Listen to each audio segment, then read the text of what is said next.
Hi guys! Welcome to my vlog. May bago na naman tayong recipe ngayon.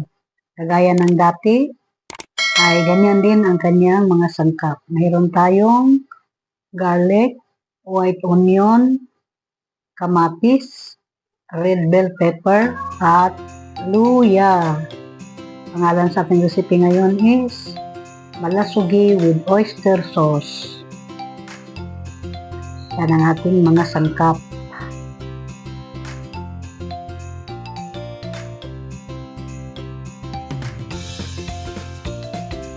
So, lagay na natin ang ating kawali dyan guys, ating stove. At lalagyan natin yan ng palm oil. 24 years na akong gumagamit ng palm oil guys. Bakit palm oil? Kasi nga yung amoy ng mantikang ito is hindi amoy langis. At pwede mo pa siyang mapiprito ng katatlong beses. So, ngayon alam nyo na. Basta palm oil talagang lagi kong ginagamit guys. So, ayan ang ating white tuna. Or ano bang pangalan yan sa English guys. Basta malasugi yan. Piprito natin yan siya. Lutuin natin ng mabuti. At ito ang ating oyster sauce. Ayan.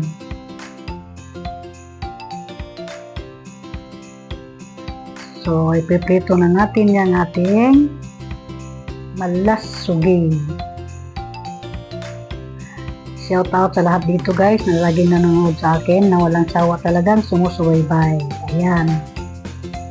Kailangan pag ilagay ninyo yung isda guys, talagang kumukulo na yung mantika. Huwag ninyong ilagayan na hindi pa kumukulo ang mantika dahil nga lumidikit at lalamog yan.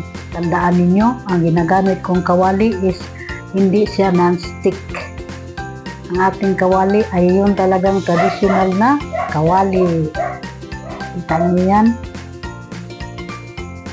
So ayan po. At mind it guys na itong lagi kong ginagawang mga recipe ay para ito sa mga beginner.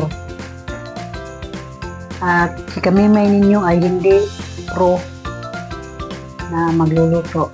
Meron akong sariling version ng ating pagluluto guys. So ayan, ang kagandahan nitong malasugi is wala itong buto. Hindi siya mabuto, puro laman yan. Kaya nga dito sa Davao, talagang popular ito sa kinilaw or kilawin sa Tagalog. Manamis-tamis. Ayan, binaliktad ko na guys. Baliktaran lang yan hanggang sa maluto. Yan lang talaga ang simple procedure niyan guys, walang iba. Diba? Lutuin lang talaga ng maayos para ano. At before ko ito dito na prito guys is marinated na ito ng asin. Lagyan ko ito ng konting asin para malinamnam siya yung kanyang lasa sa laman niya, laman ng isda. Hindi naman ito masyadong makapal guys, itong ating white tuna or malasugi. Hindi ko tuloy ito na search kung anong English nitong malasugi guys. Hindi ito katulad doon sa tuna na mapula-pula, ito is maputi. Ayan siya, paglagyan mo siya ng isabaw mo siya, lagyan mo ng malunggay, manamis-tamis ang kanyang lasa. Ibang lasa nito talaga guys. Ayan. Continuous lang tayo sa pagpiprito nito. At marami itong mantika. At pag maraming mantika guys, huwag mo na lang yan siyang alisin dyan yung yung pinagprituhan. Bawasan mo lang yan siya ng mantika. Saka mo ilagay yung kanyang mga sangkap. Lahat ng sangkap dyan ilagay na. So yan. So So shout out sa lahat talaga dyan guys. Marami talagang salamat sa inyong walang sawang pagsubaybay kay kami may na andyan. Lagi gumagawa ng video as much as possible. Ayan, ginagawa kong maayos naman yung video ko. At medyo nalalaman ko na kung paano gagawin. Ayan. So, luto na siya guys. Ayan, luto ng ating malasugi. At huwag niyong alalahanin yung kulay ng kanyang mantika guys. Ganyan talaga yan. Ayan. Tingnan niyo, parang nangingitim na siya, diba? Pero hindi yan makasira ng lasa. Ilagay mo kaagad yung yung sibuyas na puti. Tapos, minor ang apoy. Medium ang apoy dyan. Tapos, huwag sunugin. Tandaan nyo, huwag sunugin. Yan. Halo-halo mo lang.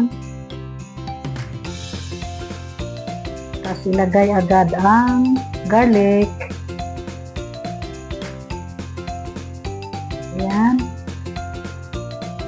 Ilagay ang garlic. Tandaan nyo, huwag talagang susunugin yan guys. Yung ating sangkap. At idagdag na natin yung ating sliced ginger. Ayan. Kailangan yung ginger dito guys para mawala yung mga malansa. Mawawala yung lansa ng isda. At ilagay na natin yung isang kamatis dyan guys na slice na cubes. Hindi sa maraming kamatis, isa lang. Pero na kamatis ito, yung hinog na hinog. So ayan. Tapos ang ating bell pepper, red bell pepper. At lagyan ito ng konting asin. Lagyan ng konting asin yan guys. So ayan, lagyan ng konting asin. Ayan, at hahaluin.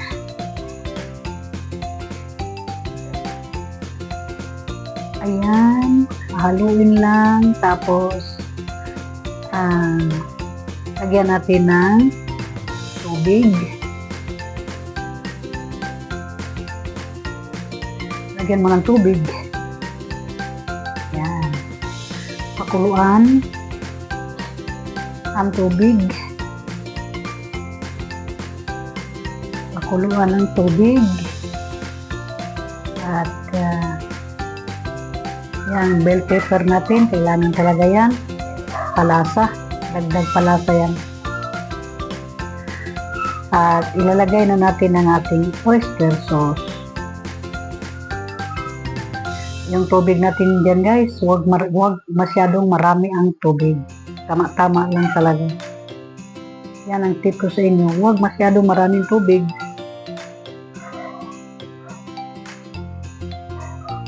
So, ayan, masarap na.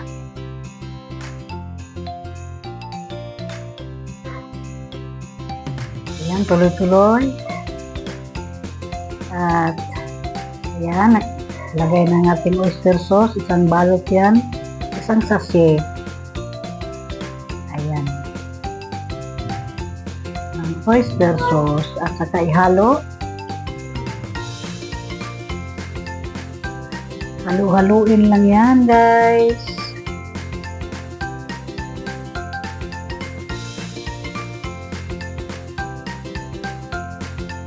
So, ang dali-dali lang itong lutuin guys. Simple lang talaga itong lutuin.